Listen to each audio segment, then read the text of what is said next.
podcast where we put you on the map. This is Ron Costa broadcasting live in the Mappable USA studios in Las Vegas, Nevada.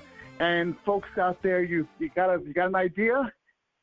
Now what do you do with it? Okay, so this is going to be the topic of today's show, amongst others. Before we get into this, let's introduce Vicky Hutchmala from the World Token Market. Vicky, how are you doing today? Doing fabulous, Ron. Another fabulous day in Vegas. This is the time that people come to visit. It's not hot, it's not cold, it's just right. The sun's shining, and that's why we live in Vegas, why we endure the summer, so we can get to this time. No, but exactly. Anyway, we talked to a lot of people who got a lot of businesses. They have an idea. Sometimes the idea works, sometimes it doesn't. And today we're going to get into exactly why that happens and things that they can do. And we got a great guest for that. So let's introduce Howard Sherman. Howard's from Crowdfund Buzz. Howard, how are you today? Good afternoon, and hello from the other side of the Las Vegas Valley. Yes, it's a small place. Vegas is a small place. Actually, it is a big place and a big town, and I actually was in Henderson until recently. We had that chat on my last time on. I actually executed on buying a house way bigger than I need right now, but rents were going sky high. I love renting. Some breaks, make the phone call, bam, it's fixed. And then out here, all about this locally, even nationally, rents went freaking sky high. Everyone's lost their minds. And I said, well, I'm not paying this rent for this. I'll pay a little more money and get all that. So I went into a great place in Summerlin. I got way more house I need, but that's great. My monthly payment, when all is said and done, is not much more than I would have paid if I kept on renting. It was just stupid. So I said, I'm going to execute. I put together my plan, got down the down payment, hired a great realtor, and I'm now living large out of about the same money I would have paid if I played it safe. Well, there you go. And that's really what I'm talking about today. Execution is key to gain. You can't get anywhere in life, whether the person you'll marry, propose, that vacation adventure that you always want to take but you're afraid to. I really should move, but I'm afraid of that. Or what'll happen if? And execution really is the only way forward in life if you want to get to where you want to be, depending upon where you are at the moment. Wouldn't you agree? Absolutely. No question. Everybody can think of an idea. Everybody can get, I want to do this. This will be great. Everybody will love it. But it's easy to have the idea. It's hard to put it into action. And that's what you're about, Howard. That's what you're for, getting that idea, turning it into something that takes it to a successful business and a successful career and a successful life where you can live large. So tell me, Howard, what's the first thing that you do if somebody comes to you and says, I've got this idea, let's make it happen? Well, I start out with, how much do you like it and how much do you want to see it happen? Well, that sounds like a plan, yeah. Is it a restaurant? Do you have a great formula for that secret sauce that will change the world and have lining up out the door? Do you have a new idea for a flying car? I mean, do you want to just start a new nonprofit and help people in a sector maybe being overlooked? Whatever your idea is, if you don't execute on it, it dies on the vine. Some people leave this world with the best still inside of them, and that's a shame. Yeah. Yeah, that is. But you know what? I think there's a problem that's a lot deeper than all this right now. And I think one of the reasons why people have trouble executing is basically there's a major fear factor involved in this kind of stuff. You look at how much money you're going to spend, how much money you have, how you're going to do it. What if I fail, right? So, do you see that too, Howard? And if you do, how do you get over that? That is a real stumbling block. Well, something, it really is. And I think that some people are petrified. We're talking frozen in place. They cannot make a decision. because they can't accept the risk that may come with it. Like an example, if a restaurant that was doing good for years suddenly begins failing, and they have a good menu, they know they do, and suddenly they lose foot traffic. Now we're assuming, pandemic aside, in a non-pandemic world, which one day I dream of living in again, in a restaurant, if your advertising stopped working, if you're not getting new customers, if your repeats are falling off, and you tried all the different ways you think of to bring in customers, try something different. Because if you don't do anything different, and you keep on playing it safe with what you think works, you may end up out of business. Like, for example, a restaurant, they lose that foot traffic, and they're running ads on the radio, they're on DoorDash, they're on Grubhub, all that stuff there, but they're just not getting the orders in. What do? Well, one idea might be, lose some money voluntarily and send out free food to every office and restaurant and other store in your area, the half-mile radius, and say, here's some free food. If you like it, here are coupons for next time. And then you might build a whole new flow of customers your way because you lost some money on promotion.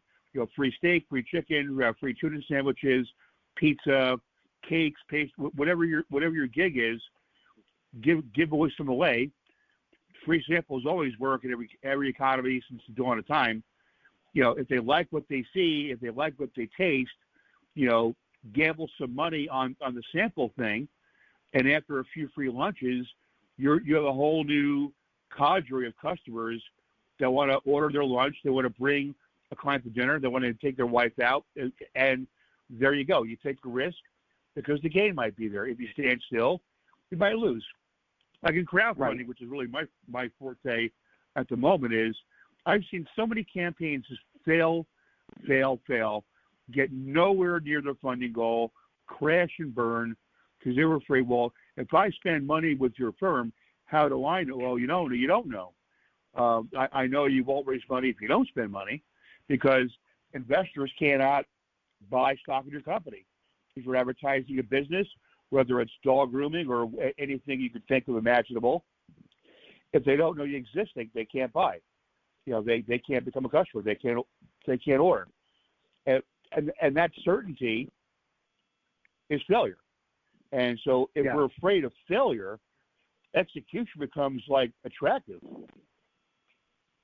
Well, right. and I think that it's really vital for a company and a business owner to have a sense of adaptability, so that if things start to change, as you say, and it's not going as you anticipated, do something different and let go of your fear that if you take a risk and do something different, it may lead you to a bigger success because you weren't afraid to change what you know. And in addition to that, you need to be able to have exceptional consultants and advisors helping you along the way. So when you come to a glitch or you come to something that's not working, you have somebody who can help you figure it out if you're not able to yourself. That's very valuable, Vicki, because you're having a brain trust, or as the wise old man said, the author of Think and Grow Rich, whose name now escapes me, God forgive me, in Napoleon Hill. Trust. Napoleon Hill. Thank you. Not the group. That term escapes me. The brain trust, the cabinet of advisors, where you gather together with a few people. Maybe you get a marketing guy, get an accountant on board, get a lawyer in the room, get a few people from different businesses, but all of them are answering what you do, because we all need lawyers and accountants. If you're selling sandwiches, you need an advertising company. If you're, in the dog walking business, you have to talk to pet stores inevitably, and I guess that brain trust you form of advisors and experts and mentors, maybe, you can come away with thinking that you would never have had on your own.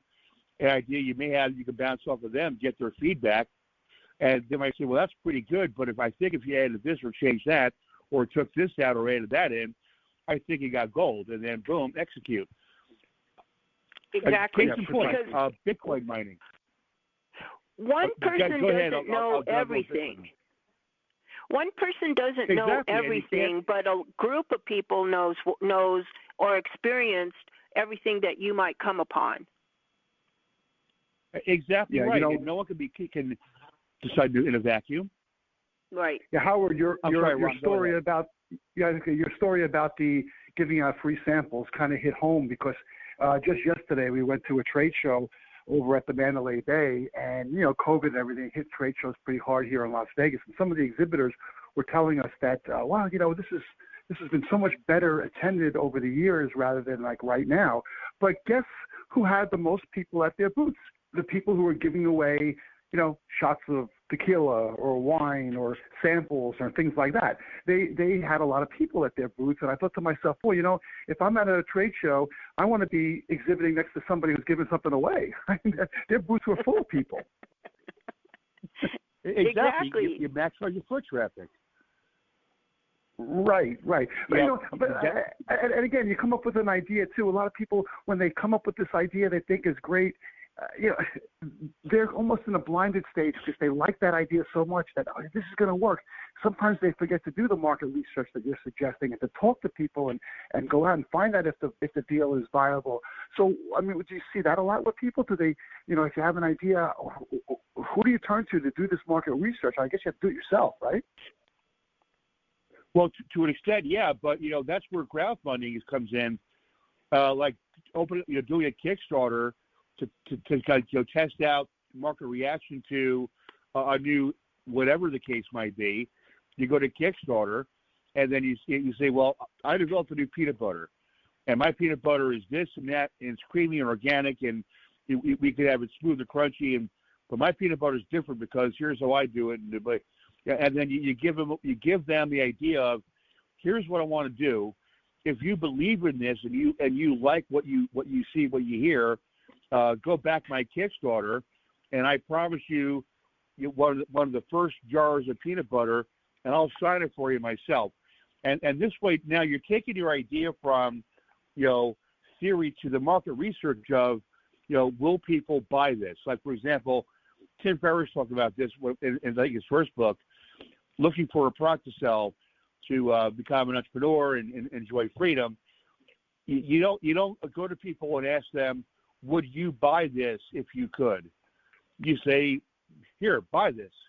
And Kickstarter and Indiegogo, the best ways to do that, where your risk is virtually zero in terms of you're not, building a peanut butter factory in your garage or something. You're putting it out there with, here's what I'll give you. If you want some, buy it now at a great discounted price and all that good stuff there. You're testing. But the fall down is, and here's where execution is so critical, if you don't put money behind it on marketing, if they can't, find that your Kickstarter, if they have no knowledge of your new peanut butter, they can't buy. The thing fails because it never had a chance. So marketing is execution of that idea because, you can't go on Kickstarter and go, okay, here's my peanut butter. Nobody bought any. This idea sucks. I'm done. No, the idea may be fantastic. You may have a great recipe. Maybe your molasses going in there or the salt you use or whatever it is great if only people could actually try some.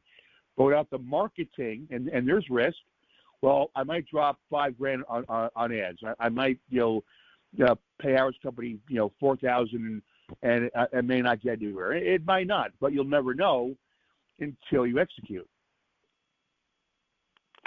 Right. That's exactly correct. And then another phrase that we hear all the time in terms of execution is you've heard it, thinking outside the box. Everybody says, think outside the box.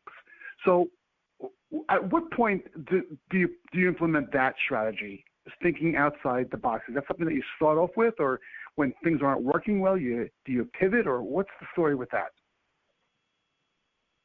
In my philosophy, don't ever get in the box, because like if you're opening up a new dry cleaning restaurant, or you're launching a new marketing company, and if you model your business the way everyone else does business, you're in their box. You're in the box of the industry.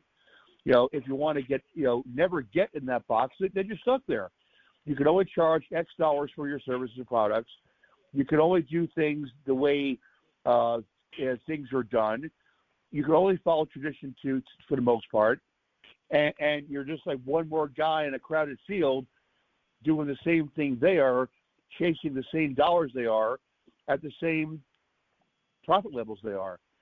Don't be in the box. Get out of the box. Never get in the box, and don't even go in there. If you need to, be kicking and screaming and all that, but do not go in the box. Outside the box is where it should begin, like a steakhouse. Do not be the lowest priced steakhouse in town. You want to be priced above average to maybe be the most expensive steakhouse in town. But the food better be darn good, and you better have great service, and the drinks better be generous, and go heavy on the poor. But, take the high road and don't do what everyone else does. Mediocre results come from the average, the norm, and the box. So never get in the box. That makes a lot of sense, Howard, because if your product or your service is the same as everybody else's product and service, how are you going to convince your end user to change from where they're getting that same product or service and come to you if you don't have something that's tweaked to make it different, something that's more exciting that will cause people to change what they're doing to come to you? That's not thinking inside the box. Exactly. You want to have a USP, your unique service proposal, or sales proposal, or proposition. USP. This word, that word. Same concept is what makes you different, better, special. Why do you stand out? Why should you get my money? And why you over anybody else? Because you're not in the herd. Right. You are the proud mare, walking proud. You're the stallion racing on his own, because you're better and faster, and that's where you want to be. You want to be not in the herd, because right. Then the herd mentality is, well, I can only charge $5 for a large French fry, or I can't charge $1,000 as a premium on travel services. Sure, you can. Just make sure that you give value in equal proportion to what you're providing. And then that's where you win, because they ain't doing it, you are, and you'll make more money selling at a premium to an audience that is not that crowded. And, the fishing's best where the fewer fishermen go. Right. Yeah. Well, and then, once you have that, if you don't do a lot of marketing, pre-marketing, and continue marketing, well, then no matter how good your product is, no matter what your service is, if nobody knows you've got it, nobody can buy it if you don't focus on marketing to fit what it is that you've got to sell. Exactly. And good public relations. Like in the Review Journal this week, they ran a piece about a pop-up of a restaurant called Piroshki, or maybe it's called Piroshki. Now they're not in Vegas, but they're well known elsewhere. I forgot where, and that's cool, because I don't care about where else they are. I care they'll be in Vegas at the beginning of February, and they're taking pop-up orders at their location in somewhere in Summerlin, and then they'll bring you your food a few days later. Now what happened? Piroshki got some traction from the Review Journal. That's our paper here in Vegas for the non-vegans. Yeah, what is it, Las Vegans? I'm not a vegan. I love meat, potatoes, steak. That's right. So, but yeah, if you're not in the Las Vegas area, the Review Journal is our newspaper, and they got a lot of play. And I'll bet you they're taking orders, and they're selling a lot of food now, and all of the PR. Now, if I didn't read the paper that morning, and if I didn't see the article on the website of the Review Journal, I'd never know. I wouldn't have dropped $100 on Pierogi stuff, and that's a sale loss because I would not have known they existed, as well as the other readership of the Review Journal, which is pretty massive considering. And that's it. You got to get the word out there. Marketing, PR, well, whatever your deal is, your deal is a secret until you let the word get out. And that's really where you get the traction. And that's back to take some risks. Hire a PR firm like mine. We'll contact Review Journal. We'll contact 92.3 The Rock Guys in the morning. They have a great morning show. We'll contact 8 News Now, CBS affiliate here in Vegas, and we'll get you on TV, get you on radio, get you in print, and get the word out there. This is what I'm doing. Here's what I'm at. Here's my deal. Go check it out. And then here come the eyeballs, and then here come the sales. It's as sure as night follows day. And again, it goes back to none of those, the Review Journal, none of those TV stations are going to do a story about you if you're just like everybody else. There has to be something about you that makes you different to generate the interest that those publications and broadcasting companies want for their viewership or their readership. They don't care about every Tom, Dick, and Harry. They only care about the one that sticks out, stands out, and is special. You nailed it, Vicki, right in the head. 8 News Now, I watch. Here's my morning routine for those who care, and that's not many people, I'm sure. But, get up at 5 or 4-ish, catch the into Fox and Friends on the Fox network, over to Channel 8, for an hour of local news because I do live here and I should care about what's going on around here.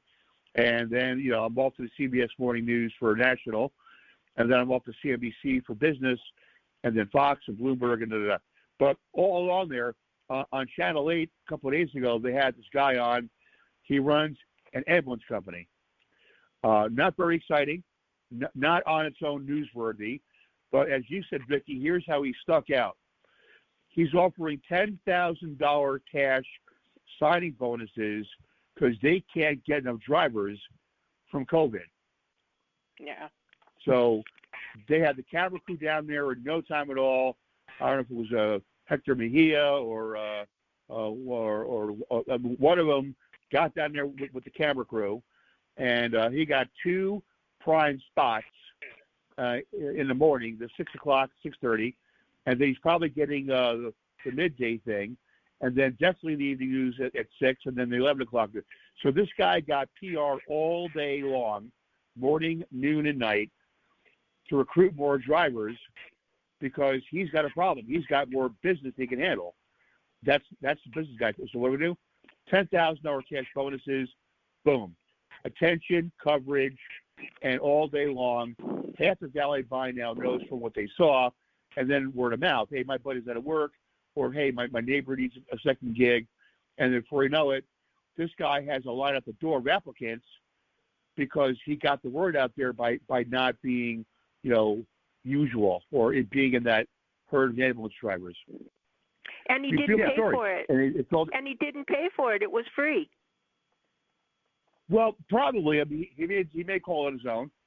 But a PR guy might have probably gotten somebody on the phone on the first ring because, they know the producers. They know who all the people are. So he may have scored on his own.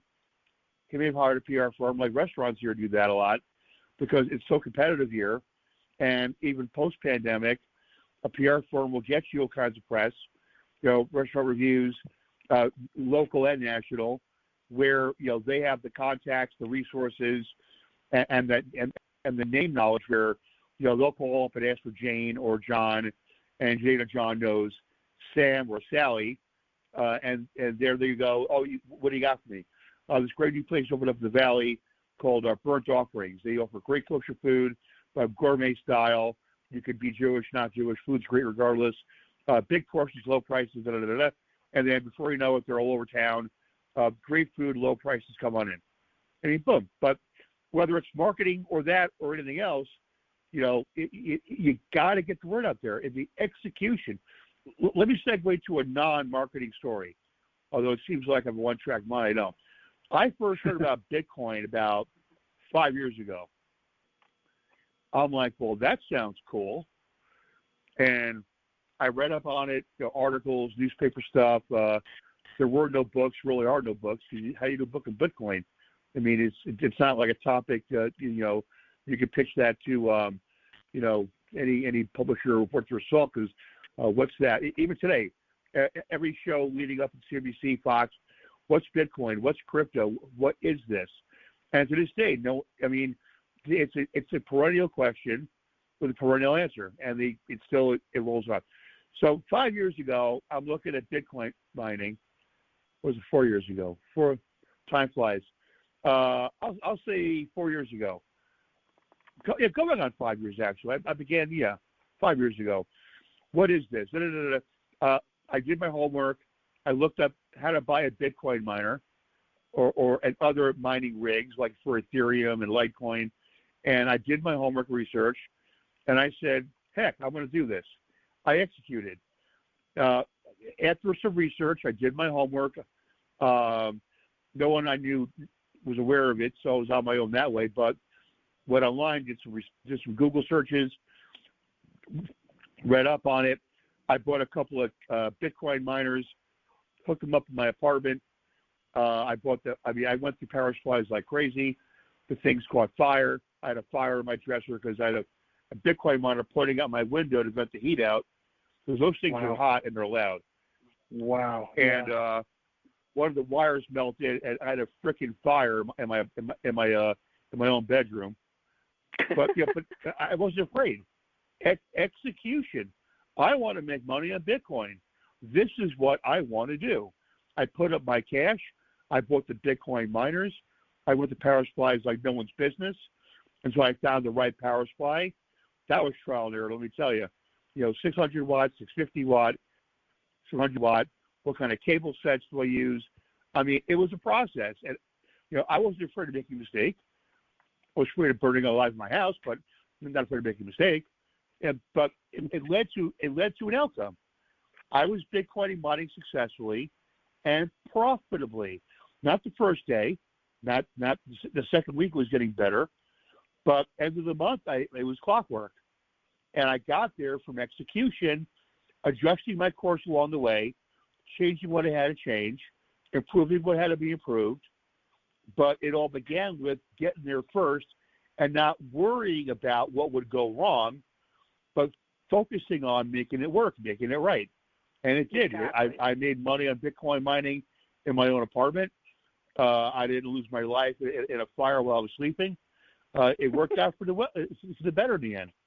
And now I Bitcoin mine elsewhere, professional building, corporate environment, better power, all that there. But I started out with very humble origins, not knowing nothing about the topic, and executing without fear led me to where I am now. And it's a great place to be. But it didn't happen, by playing it safe, and I didn't give in to my fear. Well, then again, I don't have any fear, but that's another story. That's executing without fear. Right. Executing without fear. When you let go of fear, anything can happen. Exactly. Right. Every entrepreneur, it's the prerequisite. You have to be a risk taker. You have to not be afraid, and you have to adapt when something doesn't work. And boom, there you go. Exactly. There's no other way forward.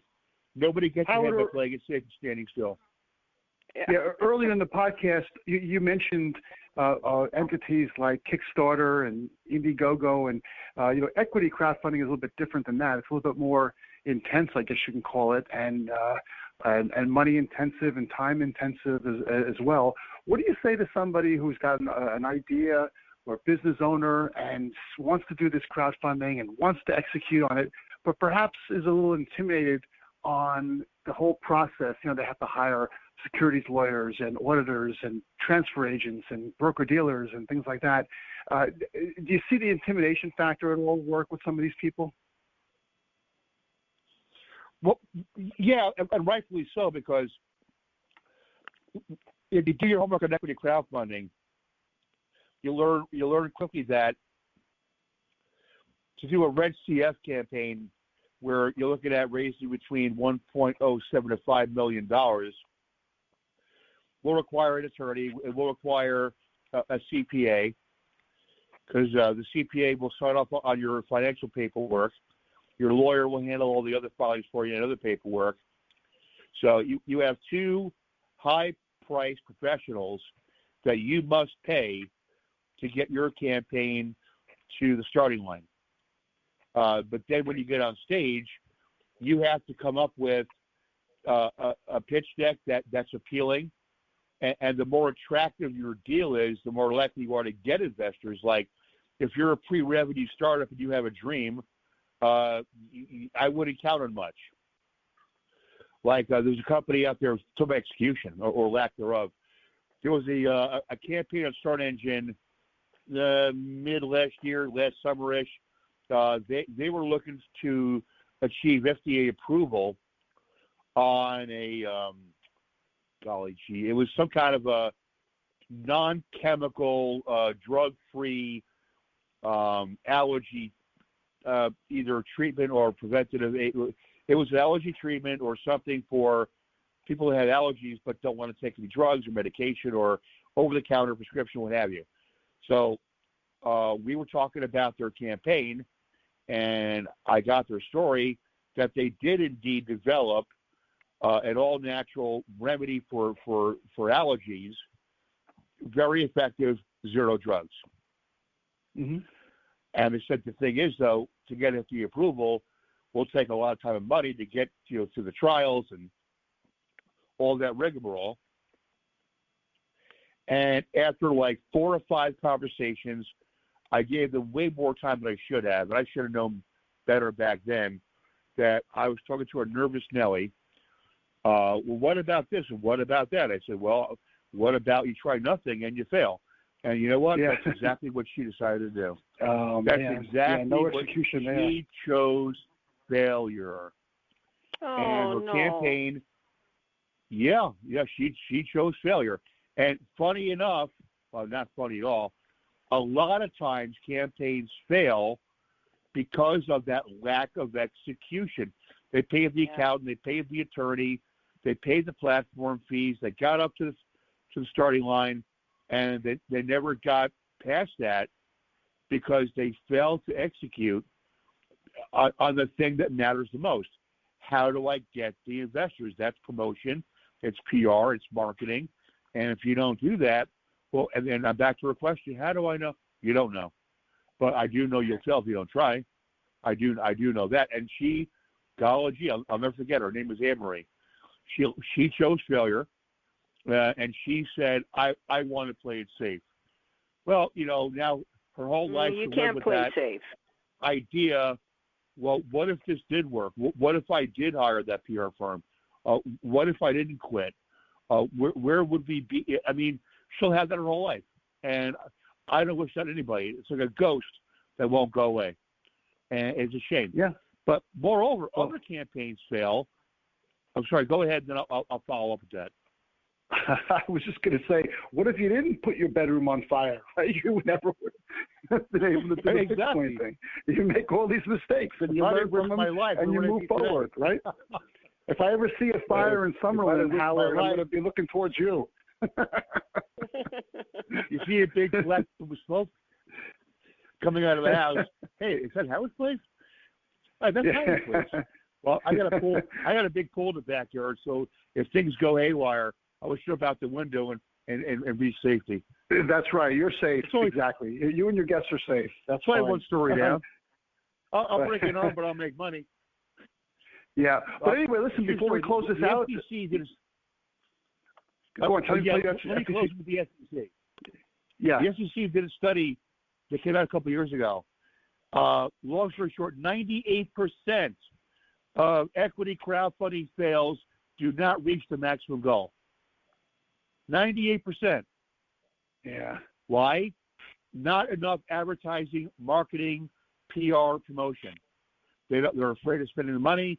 They're afraid of loss, and that fear of loss, they lean into that. They can't lean into gain. They can't lean into winning because they're focusing on losing. I can't lose that money. I can't spend $5,000, $10,000.